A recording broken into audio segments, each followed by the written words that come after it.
Lula é tão inocente como o Eduardo Cunha. Agora, o que ele falou é importante, que as pessoas têm que entender o seguinte, não é só o benefício material direto. Uhum. Você tem uma corrupção vinculada a um esquema de poder.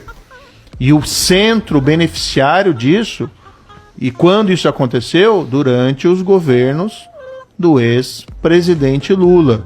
E você vê os principais auxiliares dele. José Dirceu foi condenado no Mensalão. Foi condenado depois também no Petrolão. Antônio Palocci, que confessou, inclusive, e aponta o Lula no centro do esquema criminoso. Né? Diz ele que tem um pacto de sangue entre o Lula e a Odebrecht. Ou seja, é claro que a gente não pode dizer aqui, como não existe a condenação mais, foi anulada pelo Supremo, você não pode dizer com todas, categoricamente, né, que o Lula foi condenado por corrupção, porque essas condenações foram anuladas.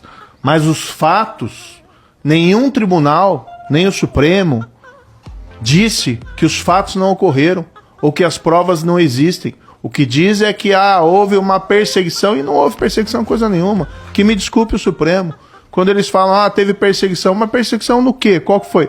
Tomadas decisões contra o Lula? Foram tomadas decisões contra o Ministério Público também. Eu tomei. E depois, a sentença, como eu disse, foi confirmada em Porto Alegre, foi confirmado no STJ. E o próprio Supremo, em março de 2018, autorizou a prisão do Lula. Então o que a gente vê hoje é uma tentativa não só de desmonte dos instrumentos de combate à corrupção, mas uma tentativa de reescrever a história. Então, vocês estão dizendo, basicamente, que tudo isso que foi feito contra, vamos lá, de certa forma, contra o Lula, assim, que o prendeu e tal, isso poderia ter acontecido em qualquer tempo e só aconteceu de ser na época das eleições, é isso? Não aconteceu na época das eleições, aconteceu muito antes. 2018 é meio que ano de eleição presidencial. Não, 2016 foi a acusação. Ele foi condenado em 2017. Depois houve o julgamento de recurso. Nos casos de corrupção, os casos demoram 10, 20 anos se a pessoa não está presa muitas vezes.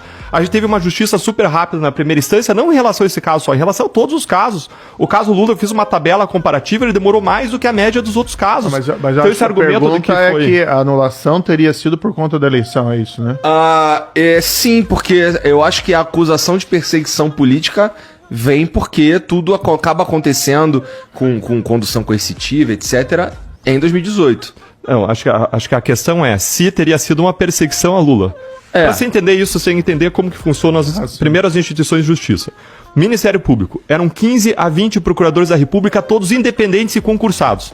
Pessoas com diferentes visões de mundo reunidas em Curitiba com o objetivo: produzir justiça dentro da lei. Quem são os juízes que vão confirmar ou não? Não, ninguém escolhe. São pessoas totalmente independentes. E mesmo dentro do Ministério Público, a gente tinha 15 a 20 procuradores da República concursados independentes. Gente que votou em Bolsonaro, gente que votou no PT, no Haddad, naquela época, gente que votou nulo. Gente com diferentes visões do mundo. Todos concordaram que era o caso de produzir uma acusação criminal. Foi produzida, ela foi julgada por um juiz, que condenou, foi a um tribunal com 3 desembargadores independentes, mais um procurador da República que trabalha no tribunal. Todo mundo de forma unânime falou, tem provas mais do que suficientes para manter essa pessoa condenada.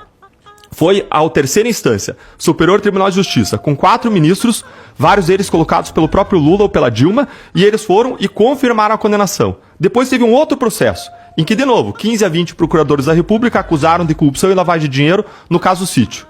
Veio uma juíza, que não era mais Sérgio Moro, Gabriela Hart, condenou por existirem amplas provas de corrupção. Foi a segunda instância, um procurador regional da República independente do Ministério Público disse, tem provas para manter a condenação. 3 embargadores independentes, tinha mudado um em relação aos 3 primeiros, então os 2 do grupo anterior e mais um novo, de modo independente, todos eles de forma unânime mantiveram a condenação. Então, que complô é esse, formado por dezenas, se não centenas de pessoas, funcionários públicos concursados, que se ultrapassarem o limite da lei vão perder o seu salário, o sustento seu, da sua família, o seu emprego? Não, são pessoas que estavam reunidas para buscar justiça. E essas pessoas olharam um caso em que você tinha uma série de provas, uma série de benefícios pessoais levados por ele. Você tinha todo um sistema de nomeação de diretores da Petrobras. Estava há 8 anos lá. E qual que é o poder de um vacari, tesoureiro do Partido dos Trabalhadores, para mandar no Paulo Roberto Costa? para dizer, dá propina aqui por Partido dos Trabalhadores, como as acusações e as condenações confirmaram.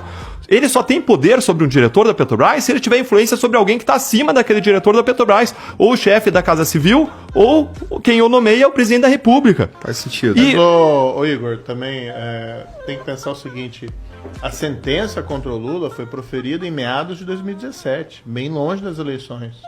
E dois, dá pra falar até com a pessoa que tá nos assistindo, olha. Você conhece político desonesto, político bandido mesmo, que nunca foi preso? A gente conhece um monte. Na história do Brasil tá cheia. Agora, o fato da pessoa não ter sido condenada pelo nosso sistema de justiça, ou ter sido condenada e depois anulada por questões formais, não significa necessariamente que a pessoa é honesta. Senão vamos falar que o Eduardo Cunha é um exemplo de retidão, de honestidade, mesmo tendo recebido $1,5 milhão e $500 numa conta na Suíça, porque a condenação dele, assim como a do Lula, foi anulada. Quai, seu app de vídeos curtos.